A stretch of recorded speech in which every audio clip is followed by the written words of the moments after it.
All right, what's up, everybody? Look, this is the moment of truth for the stock market. And if you are a stock investor, you need to pay very close attention to what happens next because listen to me when I tell you what happens next could not only impact the rest of this month, it could impact the rest of this year. And so today we're going to go over exactly what is going on in the market and exactly what it is that you need to be paying attention to during this moment of truth. And then we'll talk a little bit about what we can be doing in our portfolios right now in order to capitalize on this very, very important moment. So we have a good bit to get into today. So let's not waste any more time at all and let's jump straight into it. So as we can see here, again, the S&P 500 has been on an absolute tear over the last 5 days, pushing all the way up towards $638, erasing a lot of the losses that we've seen. I mean, realistically, guys, if you look at the majority of the losses that we've put in since February, we've erased most of them over just the last week or two. Now, this is one of those key things that I want to highlight real quick and kind of just use it as a reflective moment, right? So many people said going into April that April would be one of the worst months in stock market history, that you should just get out now and come back at the end of the year.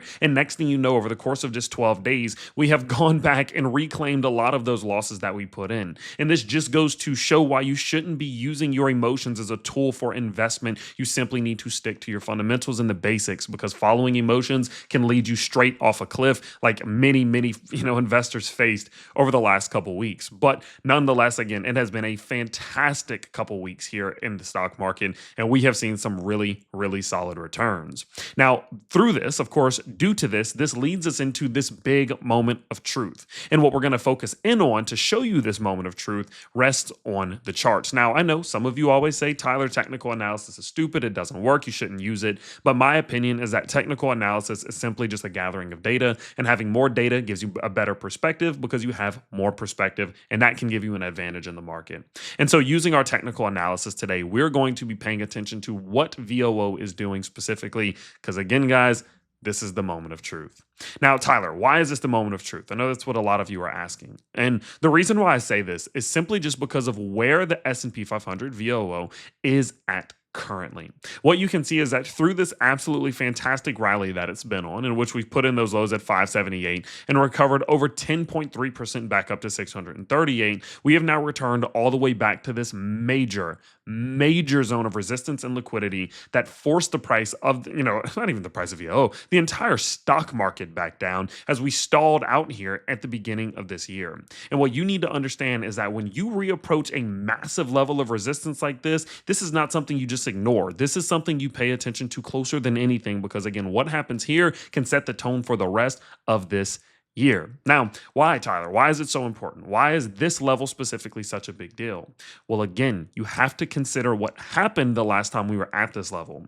We saw the S&P 500 on a massive run, a massive rally ever since April of 2025 when all of the tariff craziness was going on, right? We saw the S&P 500 rally from $443 all the way back up to, $641 over the course of 300 days, putting in a ridiculous gain bottom to top to over 40%. Guys, we're talking about VOO, by the way. We're not talking about some small penny stock. We're not talking about some random crypto. We're talking about the S&P 500 putting in a run of over 40% over the course of just a year. And as it made that run, what you have to consider is that it was going and going and going all the way up until it started to get close to this range right here. Let me just show you. Let me draw a red rectangle. Let's go ahead and make it. Let's do this. This should be good. All the way up until it got towards that red box. And the closer it got to that red box, the slower we got, the slower we got, the slower we got. That train started coming to a halt. And next thing you know, we hit that red box. We put in a bit of a triple top at it, as you can see here. A triple top simply just being 1 touch, 2 touch, 3 touch. And then from there, we, of course, did start to capitulate, seeing the entire market started to turn over as, of course, this whole Iran situation really started to heat up. And so in the grand scheme of things, this is one of the strongest zones of resistance, one of the strongest zones of bearish liquidity that the stock market has ever seen before. And if we look at just the S&P 500 from a weekly chart, you can see the true real effect that this zone had on the entire market. It made this thing come to a screeching halt. And so the fact that we are now pushing back up to it means that, oh man, we need to pay attention because whatever happens here will be big, okay? Now, let me show you some of the options and let me show you why it can be so big. So let's give a great hypothetical. Let's say over the course of, the next 4 or 5 days, we see the S&P 500 absolutely take off, smashes through this red zone, pushes through these all-time highs, breaks above it, back tests it, holds it, and continues upwards. That means that we are seeing more technical strength, maybe not fundamental strength, but technical strength in this market than we have seen ever, realistically. And we were able to easily clear a zone of resistance that made this entire market come to a screeching halt over the course of 5 months. Think about that sort of strength. Think about that sort of incentive and the confidence that re-enters back into the market when people recognize how fast we were able to reclaim this major zone. Then also think about the FOMO that generates. So many of these short sellers, so many of these bears are sitting here looking at the market saying, there's no way we break above this quickly. There's no way we get above these levels. That couldn't possibly happen. And then we do it. And guess what happens? All of that bearish energy turns into FOMO real quick. And then at that point, you can really start to see those short squeezes coming into effect because they realize that those short positions are going to get eaten up if they don't cover them, right? And boom, next thing you know, you got a beautiful push up to $660 and we're all steam ahead. You see what I mean? It's not just, okay, we're breaking through a resistance zone. It's no, we're breaking through one of the biggest resistance zones the stock market has ever seen before. And that's why you got to watch it so closely. Because the flip side of that, the other alternative, is that this beautiful run that we've been on with the S&P 500 absolutely pushing upwards, shifting upwards, it could just come to a screeching halt by the time I upload this video. Guys, listen, by the time I upload this video, we could see the S&P 500 already starting to roll over. We could see this bad boy really capitulating back to the downside, VOO back around $620, and individual stocks showing a ton of weakness. Why? Because this is a massive zone of resistance. And this is going to be one of those levels that will serve as a battlefield. One way that you can envision this is you can think about, of course, the bulls, which are people who are trying to push the price up, right? You have bullish investors who are trying to push the price up. You have bearish investors who are trying to push the price down. These investors want their long trades to benefit. These investors want their short trades to benefit. And they're going to war. You're going to see sell orders and buy orders constantly at battle, bidding to see who's going to capture some momentum. And that battle is going to happen in this red box, in this battlefield. And whoever wins this battle could easily set the tone for the rest of this, the next at least few weeks or the next couple months and push this market in that direction. For example, if we see the bears really step in here and slow this bad boy down, guys, you could see real capitulation. Matter of fact, if you go look at, previous examples, let's just get rid of all this and look at what happened right here, right? We saw, of course, the S&P 500 put in this high right here. Then we capitulated off that high. So now we know this is a massive zone of resistance. And look what happened. We rallied up to that zone of resistance and we were not able to break it immediately. We came all the way back down. And over the course of a couple of days, we just started nuking straight downwards going into December of 2025. But next thing you know, we come back down, we find some support, and then we make another attempt. But then guess what? We still fell again, stalled it out, come back down, find support, and then we finally get enough momentum to break above it temporarily. Do you see how this little range right here was able to stall this entire move out by multiple weeks? Then we'll think about what can happen with a much, much bigger range that is much stronger. That's what I mean. Now, what's going to happen? Of course, guys, you can never really know. Not only is it, historically a bit of a coin flip what happens here, but you also got to consider we are in a very volatile situation. The craziest part about it is that we're seeing the S&P 500 running up to all-time highs in a moment in which the Iran situation became more uncertain. The US was in the Middle East trying to come to negotiations while negotiating with Iran when they were in Pakistan, and it didn't come to anything, right? JD Vance came out and said, nope, we've not reached a conclusion, and that's much worse for Iran than it is for us. Trust me. That's not good verbiage. The US then sends, of course, ships out there to create a blockade at the Strait of Hormuz. All of these things creating more uncertainty with the Iran conflict, which you would assume is going to push the market down. No, the market's at, I don't care, and the market rallies. China comes out and they start butting in saying that the blockade is dangerous and things of that nature. Guess what? Market doesn't care. The market's gone up. And so we have a very volatile situation right now that is creating uncertainty, that is creating unpredictable moves in the market. So I'm not going to sit here and just try to predict for you guys what is going to happen. I think that's pointless. I think many analysts here on YouTube who try to come out and make these predictions about what they think is going to happen are giving great guesses, educated guesses, but that's all it is at the end of the day. A guess. And I don't think guessing is an appropriate way to handle a market like this, because making a guess in an uncertain time is simply just gambling, in my opinion. I'd rather be a little bit more reactionary. Say, look, I don't know what's going to happen, but if this happens, I'm going to do this. If that happens, I'm going to do that. So that no matter how the market moves, I'm not caught off guard and I am prepared to capitalize on it. And so in a moment like this in which we're seeing the S&P 500 rallying up to this massive, massive zone, the way I look at it is by saying, okay, cool, let's do this. This is the game I'm going to play. If we see the first and foremost, let me actually go ahead and say this. I'm not doing any more buys right now. I don't see the need to. As you all know, if we go over to the stock journal, I was doing purchases just 4 days ago.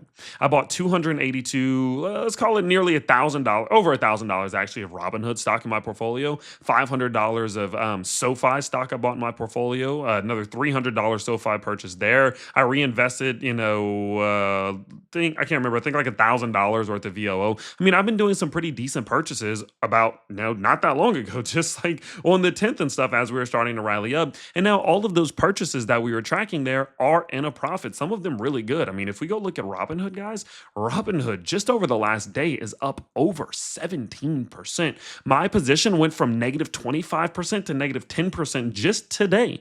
And so because of that, all of these purchases that I've done recently were well timed. They were good. And now whenever I look at my portfolio, it's up $12.5 thousand this week. It's up 15,000 on the month, and it's up now, barely reclaiming those previous losses on the 3 month, looking solid on the yearly. I don't see a reason as to why I would be rushing into purchases around now. We were doing some buying towards these lows. We were doing some buying as the market started to fall, and now we'll try to benefit from those purchases and not rush it. Matter of fact, just go look.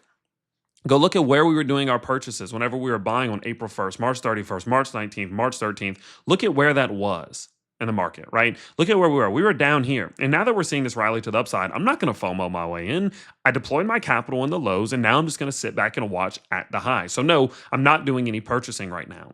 But I'm also not doing any selling. I know a lot of you guys are going to wonder, Tyler, are you taking profits? And I'm not going to lie. Generally, if this was my crypto portfolio, I would. But I look at my stock portfolio, especially this new one that I've been building, as a bit of a retirement vehicle. It's something that I want to build to a $500,000 portfolio, then a $1 million portfolio. And so I don't see the need to take a bunch of profit right now because I want this to be something I can rely on when I'm 40 years old, 50 years old, 60 years old. So no, I'm not selling. Matter of fact, I'm really not doing anything right now. I'm sitting back, I'm waiting, and I'm watching, which is one of the hardest things to do in this market, but one of the best things that you can do oftentimes. And this is my mindset. If we see a pullback, I'm actually probably going to accumulate in that pullback because I think there's a very real world in which we get rejected here. We come back down, we find some support, we use that support to make another hoorah back at the top side. And do we break it here? I don't know. But I do think we could get some sort of relief back to the upside and another attempt to push up there, especially if we get any sort of interesting news from Iran. And so my thought process, no, I'm not buying right here. I'm not selling right here. But if we do get a pullback, I'll happily do some buying during that pullback, assuming that I can generate a bit of a bit of a quick profit in that sort of return back to the upside. And let's say hypothetically the opposite happens. We don't get rejected and we just blow through it. Well, cool. I'll just sit on my profits. I'll let my portfolio run up. Hopefully we crack $400,000 in the portfolio for the very first time and we call it a day there. I'll take it. You know what I mean? And so that's where I'm at. I'm either going to buy in the rejection or I'm going to sit back and watch my profits fly. And that's fine by me because this is the game I like to play. These are the moments where I get to sit back and just watch the money be made because we were willing to go against the grain and buy when people were scared and buy when everyone was worried, calling for the biggest crash that the stock market had ever seen. We were buying in those moments and now we can party while everybody's debating if they want to FOMO in or not, right? That's the way that I like to play this game and that's what's worked for me. And some people have other approaches. Some people are more risky than me. I don't have a risky portfolio at all, but I do have a portfolio that's up $53,000 and that's okay with me, right? And so that's the game that I'm playing, and it's a very, very important moment. And so what I encourage you to do is go on your charts, go to tradingview.com. This is completely for free.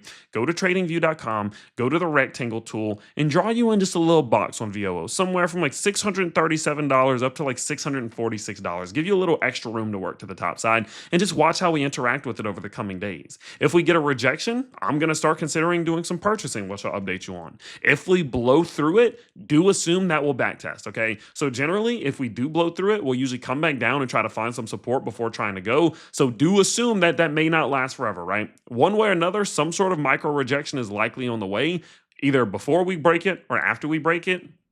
So do assume that's coming, but one way or another, I'll be here every step of the way for you guys, updating you as this plays out, letting you know not only what the market's doing, but what I'm doing as well. You guys know I have the stock journal. This is a completely free Google Drive that you have complete access to if you want to. The link is down below. It'll take you to my website. Feel free to get instant access, and I'll send you access to the stock journal. It's free. I'm not selling you anything.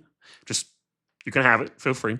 Okay. And if not, if anything, just subscribe to the channel. Guys, all you got to do is head down below, subscribe to the channel, and check out the content. We're at 1.56 thousand subscribers at the time of recording. I've only posted to like 20 something videos, 24 videos here on the channel, which is absolutely insane to me. So I am glad you guys have been enjoying the content recently. And look, I put my neck on the line. I'll go out there and show you exactly what I'm doing, exactly what I'm buying, why I'm buying it, and when I'm buying it, because I am willing to walk the walk and talk the talk publicly in front of you. And it seems like you guys do enjoy that. So if you have been, again, I really would appreciate it if you subscribe to the channel, like the video, drop a quick comment. It really helps with the engagement. But if not, just watching, especially this long, I appreciate it. So again, I'll keep you updated as it all does play out. Stay tuned. Keep a very close eye on how the stock market handles this interaction with these previous highs. And I can't wait to see you all on the next one. Peace out, everybody.